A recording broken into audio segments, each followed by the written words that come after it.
कौन नहीं चाहता कि उसका मेंटर एक यूपीएससी रैंकर हो। 2021 के फाइनल रिजल्ट्स में सिविल्स दिल्ली आईएएस के 200 से भी ज्यादा सिलेक्शंस हैं। Guys, I am going to connect you 1-to-1 with civils Delhi rankers for free. There is a link in the description, fill it and schedule a session. These ranker will prepare a timetable and a personalized plan for you। ये toppers आपको exactly वही बताएंगे कि कौन सी book follow करनी है, कौन सा चैप्टर पढ़ना है। They will guide you in answer writing, mocks and accessing them। Don't miss this golden opportunity to get mentored by a ranker। My name is Salish Machra, and in the recently declared result in Indian Forest Service examination, I secured All India rank 13। और ये मेरा तीसरा interview था Indian forest service में। उसके अलावा overall मेरा UPSC में 6 इंटरव्यू था। तो एक क्वेश्चन जो मुझे रिपीटेडली पूछा गया है वो ऐसा था कि थ्रू आउट द जर्नी खुद को मोटिवेटेड कैसे रखा, इतने सारे स्ट्रगल्स, इतने सारे फेलियर्स के बावजूद भी। तो इस चीज़ में मैं एक चीज़ कहना चाहूँगा कि 3 चीज़ें मैंने इस जर्नी के दौरान जो सीखी थी और मुझे लगता है कि हर किसी को फॉलो करनी चाहिए।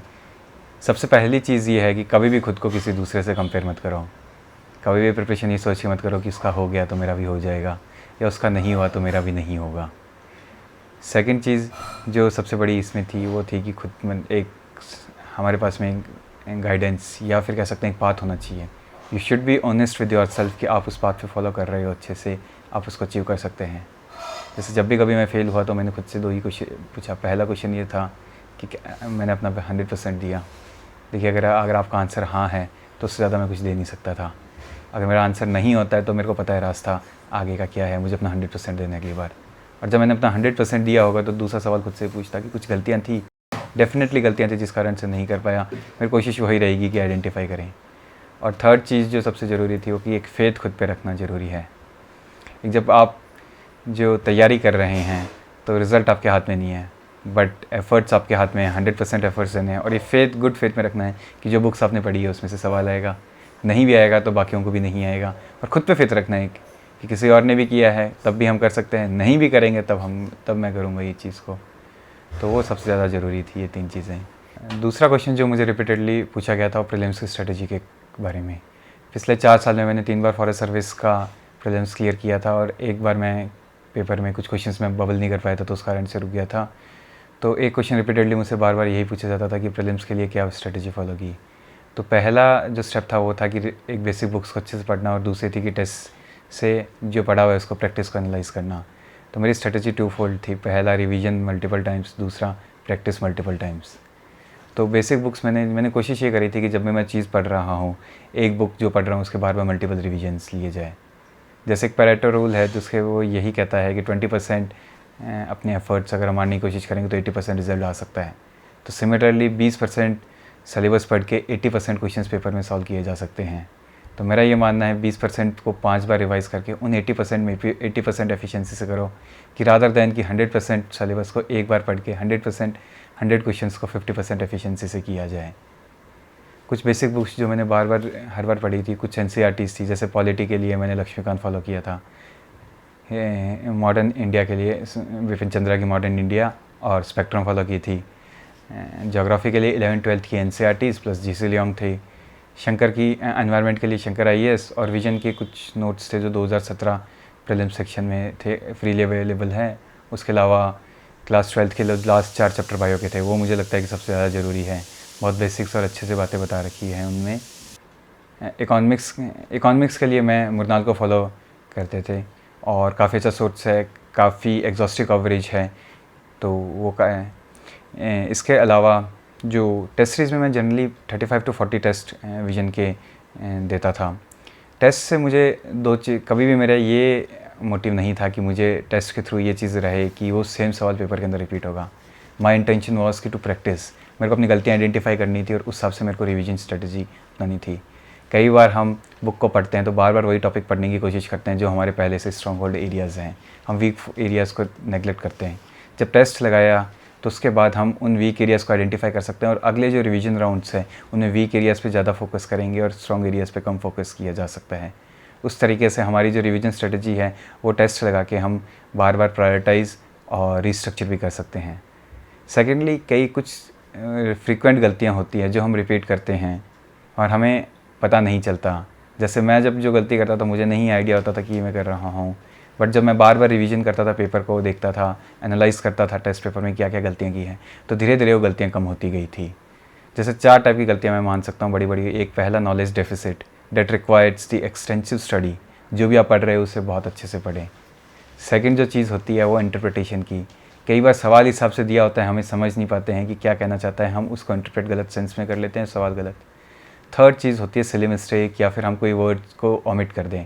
फॉर एग्जांपल इनकरेक्ट पूछा है, हमने करेक्ट के हिसाब से आंसर दे दिया।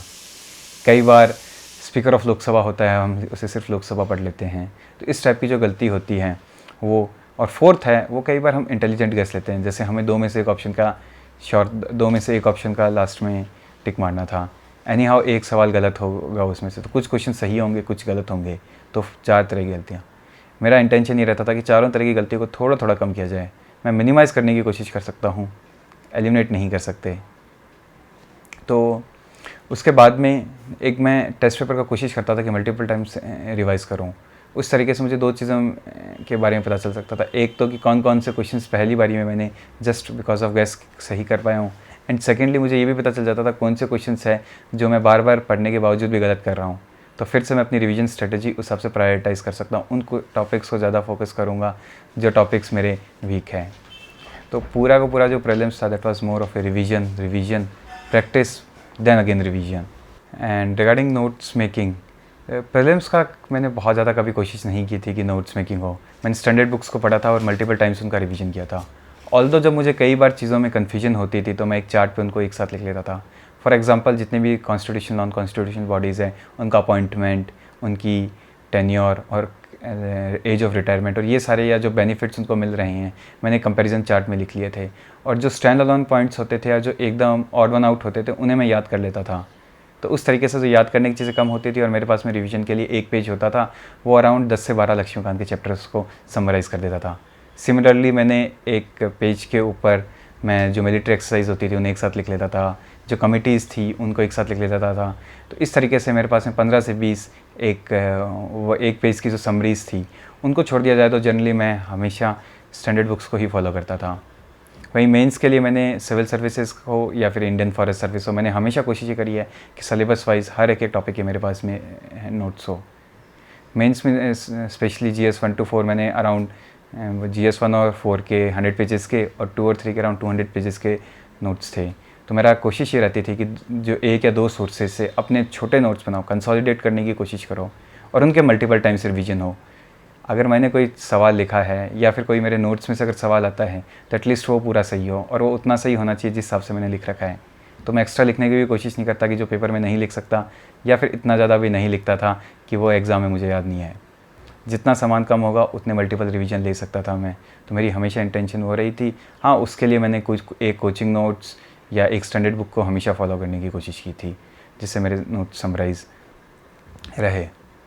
रोल ऑफ सोशल मीडिया, मुझे लगता है कि कई बार जब बहुत ज़्यादा एंजाइटी होती थी, जब ऐसा लगता था कि थोड़ा लो फेज़ आ रहा है, तो social media was a tool कि मैं अपने दोस्तों के साथ में कनेक्ट हो सकूँ थोड़ा सा।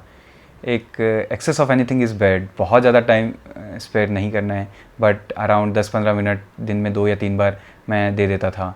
दैट वाज ए मीडियम कि मैं अपने दोस्त के साथ में टच में भी हूँ। कुछ अगर उनके साथ में अच्छी या बुरी चीज़ होती थी वो शेयर करने का मौका मिलता था।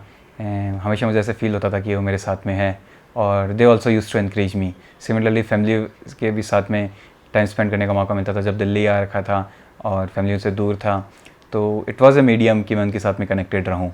बट प्रायोरिटाइज़ पढ़ाई को करना है और हमें ये चीज़ ध्यान रखनी है कि हमारा मेन इंटेंशन पढ़ाई है, उसके साथ कॉम्प्रोमाइज़ नहीं होना चाहिए। उस हिसाब से टाइम को लिमिट करने की बहुत ज़्यादा ज़रूरत है।